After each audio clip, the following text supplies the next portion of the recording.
Hello, সবাই কেমন আছো? তো আজকে কাঁঠালের তরকারি রান্না করব। তো এই যে কাঁঠালগুলো সুন্দরভাবে কেটে ধুয়ে নিয়েছি। তো চলো ভিডিওটা দেখতে থাকো। কাঁঠালটা প্রেসার কুকারে বসিয়েছি সেদ্ধ করতে। এই যে দেখো সেদ্ধ হয়ে গেছে, 2টো সিটি মেরেছি, বেশি সেদ্ধ করলে তো আবার গলে যাবে। আর এখানে নিয়ে নিয়েছি মশলা বেটে নিয়েছি, তেল গরম করে নিয়েছি, কড়াই দিয়ে দিলাম শুকনো লঙ্কা, তেজপাতা, দিয়ে দিচ্ছি কালো জিরে, দিয়ে দিলাম পেঁয়াজ কুচি,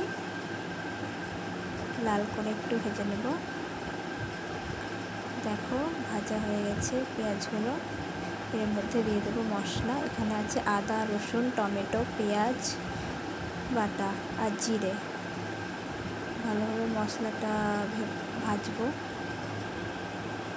দিয়ে দিলাম লবণ স্বাদ মতো, দিয়ে দিচ্ছি হলুদ, ভালোভাবে মিক্স করে নেব। আর দিয়ে দিচ্ছি অল্প ধনে গুঁড়ো, দিয়ে দিচ্ছি অল্প চিনি, স্বাদের জন্য দেয়, অনেকে দেয় না, আমি একটু দিই,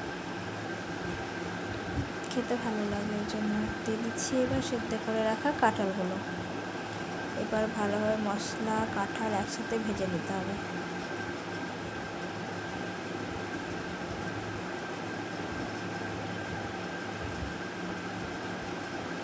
দেখো ভাজা হয়ে গেছে, আর একটু ভেজে নেব।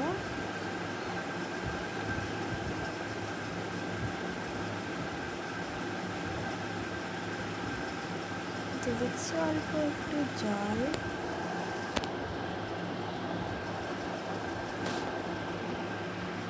এবার ঢাকা দিয়ে দিচ্ছি। ঢাকা তুললাম, দেখো হয়ে গেছে প্রায় কাঁঠালটা। তোমরা কে কীভাবে কাঁঠাল রান্না করো আমাকে অবশ্যই কমেন্ট করো। দিয়ে দিচ্ছি গরম মশলা, গুঁড়ো গরম মশলা। দেখো হয়ে গেছে কাঁঠালটা, তো দেখো রেডি। তো টাটা সবাইকে।